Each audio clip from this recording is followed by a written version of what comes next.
If she walked away, if she pulled back, if she distanced herself, your world might feel like it's collapsing. The silence feels heavy. The what-ifs play over and over in your head. And yet I want you to hear me clearly. She will come back 100%. But only if you become the man who no longer needs her return. This is not about manipulation. This is not about playing games. This is about you, about building the kind of strength, character, and inner stability that makes you magnetic, not desperate. And the philosophy that will guide us here is Stoicism, a timeless school of thought practiced by warriors, emperors, and everyday men who learned how to endure heartbreak, betrayal, loss, and still rise stronger. Marcus Aurelius, the emperor-philosopher, once wrote in his Meditations, "You have power over your mind, not outside events. Realize this and you will find strength." The Stoics did not run from pain.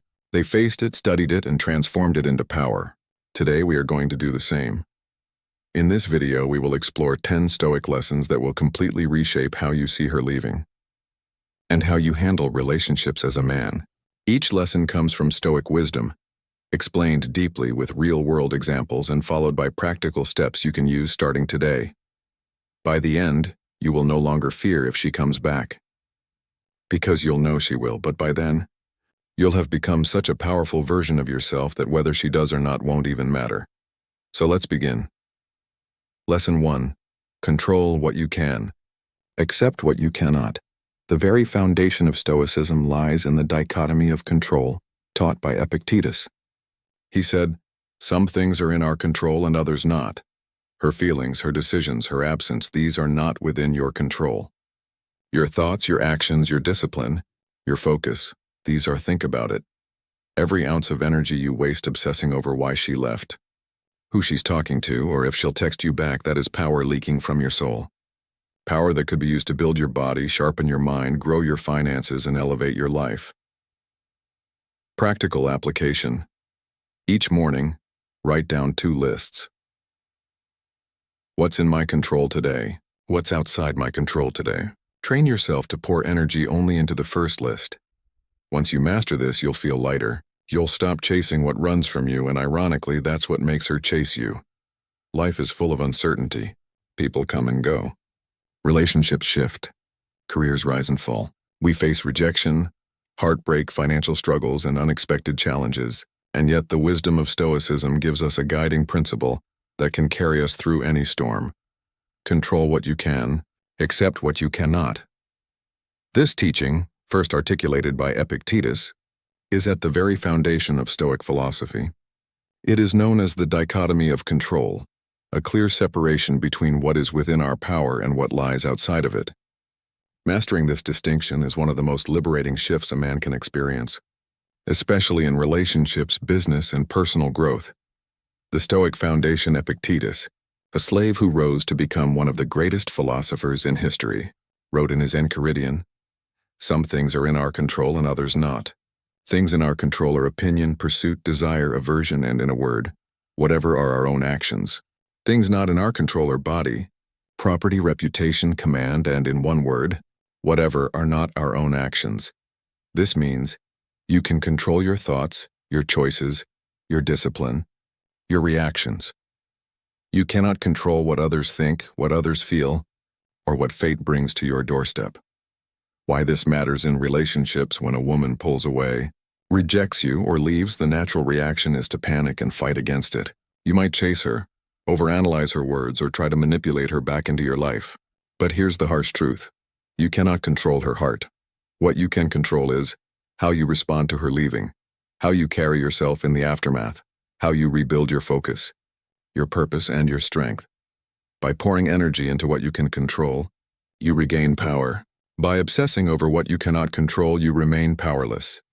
Historical examples: Marcus Aurelius, Emperor of Rome, lost children, faced betrayals, and endured endless political pressures. Yet he reminded himself daily, "You have power over your mind, not outside events. Realize this and you will find strength." He couldn't control death, plague, or treachery, but he could control his judgment and his virtue. Epictetus, born a slave, couldn't control his master or his status, yet he controlled his mind so powerfully that even emperors respected his teachings. Seneca, often at the mercy of Emperor Nero's cruelty, accepted what he couldn't change, but focused on living with courage and virtue until the very end. Modern examples: breakup or rejection. You cannot force her to love you. You can control your response, hit the gym, focus on your work, elevate your life. Ironically, that's when many women do come back. Career setback. You cannot control layoffs or bad bosses, but you can control your skill development, your resilience, and your next move. Health issues.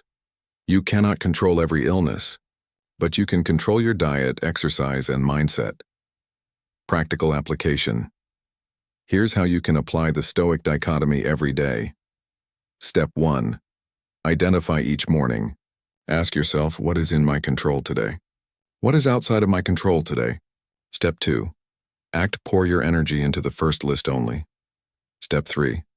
Release whenever anxiety rises. Repeat. This is outside my control. I release it. Step 4. Discipline. Build habits of control, fitness routine. Control over body, reading, learning. Control over mind, journaling, meditation. Control over emotions. The liberation. Once you fully embrace this principle, something shifts inside you. Anxiety decreases. Confidence rises. People notice your calmness. And in relationships, this is magnetic. Because here's the paradox. When you no longer try to control her, she feels free. And freedom often draws her back. And even if she doesn't, you've already won. Because you've built a life where your peace no longer depends on another person.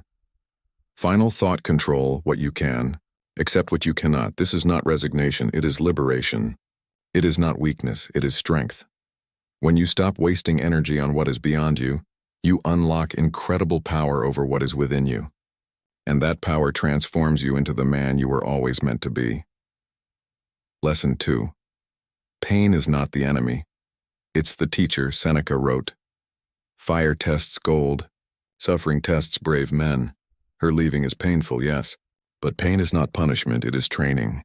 Just like lifting weights tears down muscle so it can grow back stronger, heartbreak tears down your illusion so you can rebuild your truth. In fact, some of the greatest men in history became who they were because of heartbreak, betrayal, or rejection.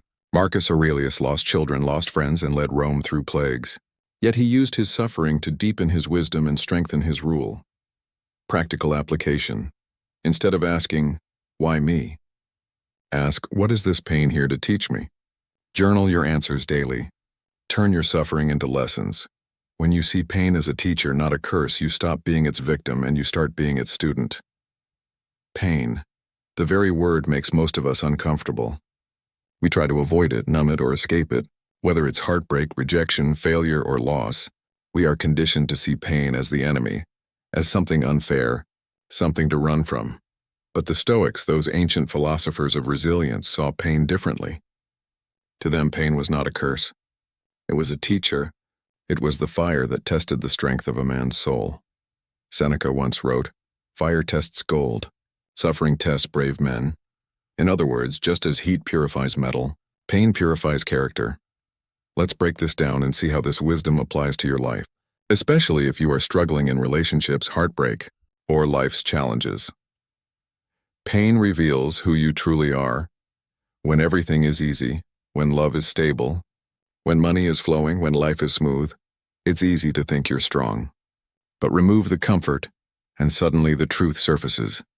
Marcus Aurelius, emperor of Rome, faced betrayal, plagues, and war. Yet he wrote in Meditations, "You don't know what kind of man you are until you are tested by adversity."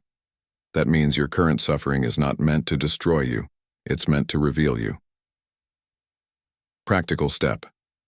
The next time you face pain, instead of asking, "Why me?" ask, "Who am I in this moment?" Observe your reactions. Do you collapse or do you endure? 2. Pain builds emotional muscles, just as lifting heavy weights tears your muscles so they can grow back stronger. Emotional pain breaks you down to build you up. Heartbreak, rejection, betrayal, they stretch your emotional capacity. Without these experiences, you remain fragile, dependent, easily broken. With them, you gain resilience, perspective, and the ability to handle future storms. Practical step: treat emotional pain like a workout. When it hurts, remind yourself, this is training. Each tear, each lonely night, each moment of doubt, it's your heart getting stronger. Pain burns away. Illusions often. We suffer not from reality but from illusions. We imagine that someone will stay forever, that life will go exactly as planned, that others owe us love and loyalty. When she leaves, when friends betray you, when plans collapse, those illusions shatter. Pain feels cruel in that moment, but it's actually doing you a favor. It's showing you truth. Epictetus said, "It is not things themselves that disturb us, but our judgments about them." Your suffering may not be from her leaving, but from the illusion that she could never leave. Pain cuts through that illusion and forces you to see life clearly. Practical step. Whenever pain strikes, ask, what illusion is being burned away? Identify the false belief and let it go. Pain is a reminder of your inner power. When life hurts, you are forced to look inward. Comfort makes you forget your strength. Pain forces you to find it again. Marcus Aurelius reminded himself, "You have power over your mind, not outside events. Realize this, and you will find strength." You cannot control who loves you, who leaves you, or what happens tomorrow. But you can always control your mindset, your attitude, your discipline. Pain pushes you to remember that. Practical step. Each time pain visits, repeat to yourself, "This is outside my control, but my response is mine." Choose discipline over despair. Pain connects you with all of humanity. One of the deepest Stoic insights is that pain is universal. Every emperor, every slave, every soldier, every lover, at some point they all suffered heartbreak, loss, or death. When you are in pain, it feels like you are alone. But in truth, you are joining the eternal brotherhood of mankind. Seneca said, "What others have endured, you can endure as well." Your pain is not proof of weakness, it is proof you are human. Practical step. When you feel crushed by pain, remember, others have walked this path. If they endured, so can I. 6. Pain sharpens your appreciation of joy without contrast. Nothing has meaning. If you never knew loss, you would not treasure loyalty. If you never knew loneliness, you would not value companionship. If you never knew heartbreak, you would not savor love. Stoicism teaches us that suffering is not wasted. It deepens the flavor of life. Practical step. Each time you feel joy, whether it's a smile, a laugh, or a quiet, peaceful moment, whisper to yourself, "I appreciate this more because I have known pain." Pain trains you for greater challenges. Life is not done testing you. Today's heartbreak, today's rejection, these are small battles preparing you for bigger ones. The Stoics prepared for adversity by embracing discomfort on purpose. They fasted, endured cold, slept on hard surfaces, not because they enjoyed suffering, but because it trained their will. If you can endure heartbreak today, you'll be ready for heavier burdens tomorrow, career struggles, family challenges, even mortality itself. Practical step. Don't just endure pain, embrace it as training. See it as a rehearsal for the greater victories you're destined for. Final reflection, pain is not the enemy. It is the teacher. The weak man runs from pain, numbs it, distracts himself, or begs for it to end. The Stoic man faces pain head-on, studies it, learns from it, and emerges stronger. So if you are hurting right now, if she left, if you feel broken, if life has knocked you down, don't curse the pain. Thank it, because this is your fire. This is your training. This is your teacher. And when you rise from this trial, you will not just be the same man you were before, you will be greater. Lesson 3. Detach from outcomes. Epictetus warned us about attaching ourselves to external results. Don't seek for everything to happen as you wish it, but wish for everything to happen as it actually does, and your life will flow well. You wanted her to stay. She left. You wanted her to love you endlessly. She didn't. Now you have two choices: fight reality and suffer, or accept reality and grow. Detachment doesn't mean not caring. It means not being enslaved by outcomes. When you let go, you stop pushing. And when you stop pushing, she feels your calm strength. And that's when she gravitates back. Practical application. When you feel anxious about her return, repeat, "I do not control the outcome. I control my actions." Focus on your mission, your goals, your discipline, not her decisions. In life and love, we are often taught, sometimes silently, sometimes loudly, that success means getting what we want. We chase, we pursue, we cling, and we obsess over outcomes. Will she come back? Will I get the promotion? Will people like me? And yet, one of the greatest lessons of Stoicism is this: true freedom comes not from controlling outcomes, but from detaching from them. As Epictetus, the slave-turned-philosopher, wrote over 2,000 years ago, "Don't seek for everything to happen as you wish it, but wish for everything to happen as it actually does, and your life will flow well." This idea, detachment from outcomes, is not about apathy or laziness. It's not about giving up. Rather, it's about shifting your energy from what you cannot control to what you can. The Stoic foundation, the dichotomy of control. At the core of Stoicism is the dichotomy of control. Simply put, some things are in our control: our actions, our thoughts, our choices, our discipline. Some things are not: other people's feelings, their decisions, external events, fate. When you attach your happiness to something outside your control, like whether she texts you back, whether she comes back after leaving, you hand over your peace to someone else. Epictetus warned, if you desire things which are not in your power, you must necessarily be disappointed. So the first step in detachment is clarity. What here belongs to me and what belongs to fate? 2. Why attachment to outcomes creates suffering. Attachment is like a chain around your neck. The tighter you hold on to an outcome, the more your mind torments you when reality doesn't match your expectations. If she doesn't respond, you spiral into self-doubt. If she doesn't return, you start thinking you're unworthy. If she chooses someone else, you feel like your life has ended. But here's the truth: your worth, your dignity, and your future were never tied to her decision in the first place. The suffering you feel comes not from her action, but from your expectation. Marcus Aurelius wrote, "You have power over your mind, not outside events." Realize this and you will find strength. The power of presence over projection. Most men stuck in heartbreak live in projection. They project into the future. Will she come back? They replay the past. Why did she leave? But in both cases, they abandon the present. The present moment is where power lives.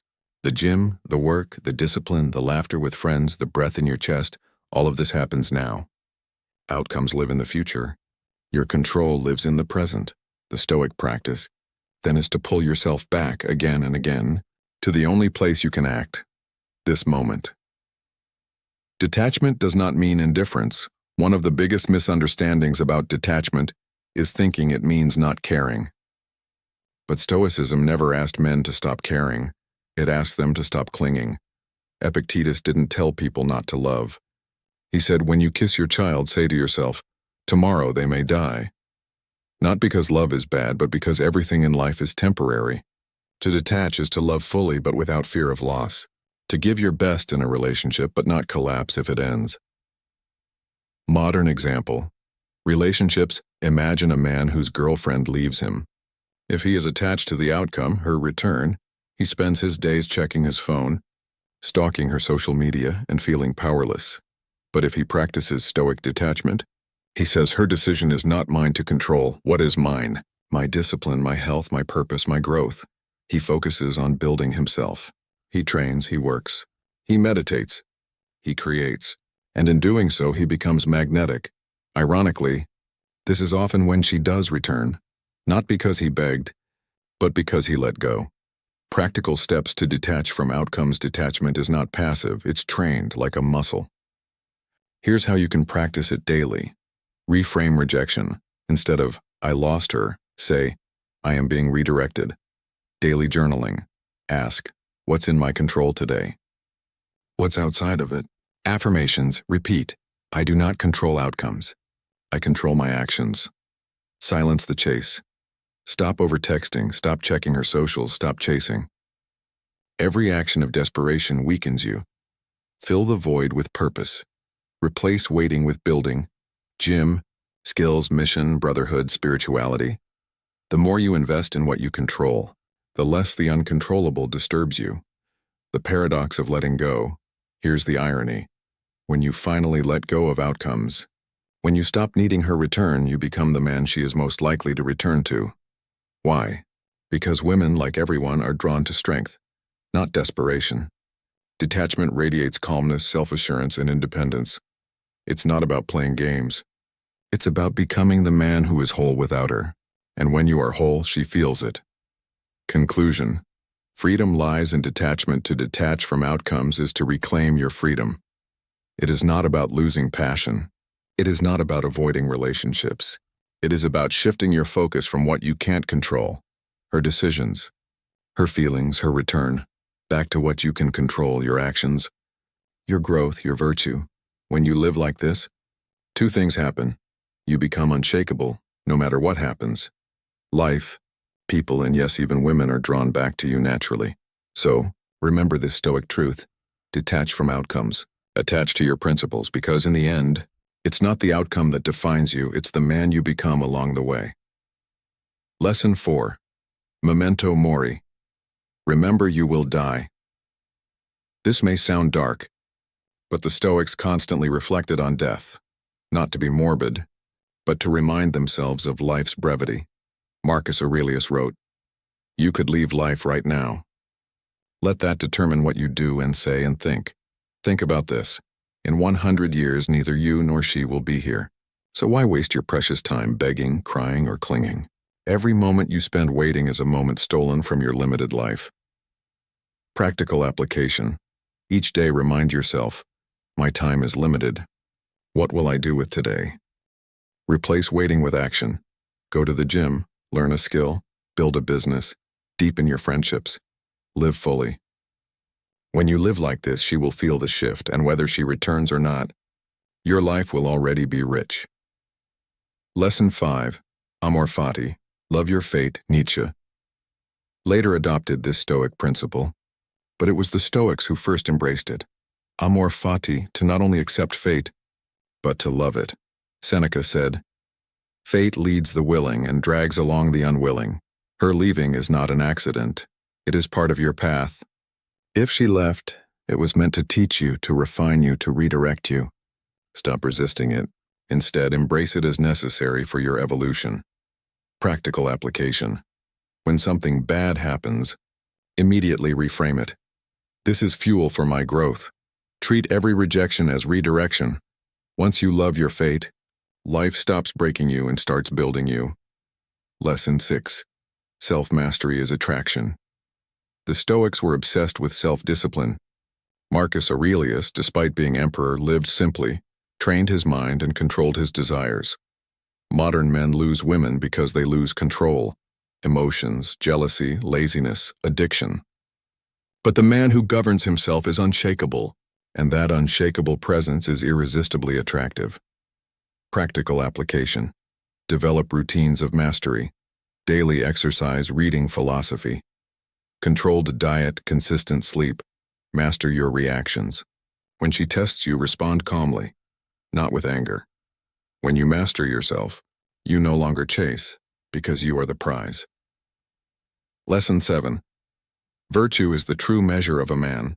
The Stoics taught that the only true good is virtue, living with wisdom, courage, justice, and temperance. Women come and go. Money comes and goes. Status comes and goes.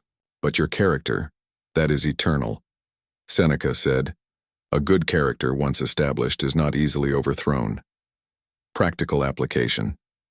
Each night, reflect, did I act with wisdom today? Did I act with courage? Did I act with justice? Did I act with self-control? Seek progress, not perfection. A virtuous man doesn't need to chase love because he radiates it. Lesson 8. Indifference to external praise or blame. Marcus Aurelius reminded himself constantly, don't waste the rest of your life worrying about what other people think of you. You fear her opinion.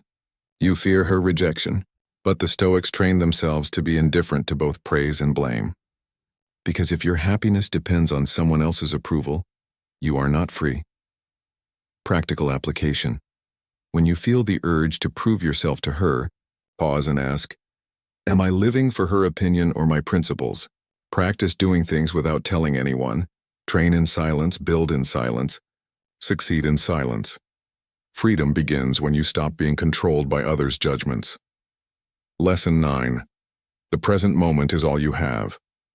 The Stoics were masters of presence. They knew the future is uncertain and the past is gone. Only now exists, yet most men in heartbreak live in the past. Why did she leave?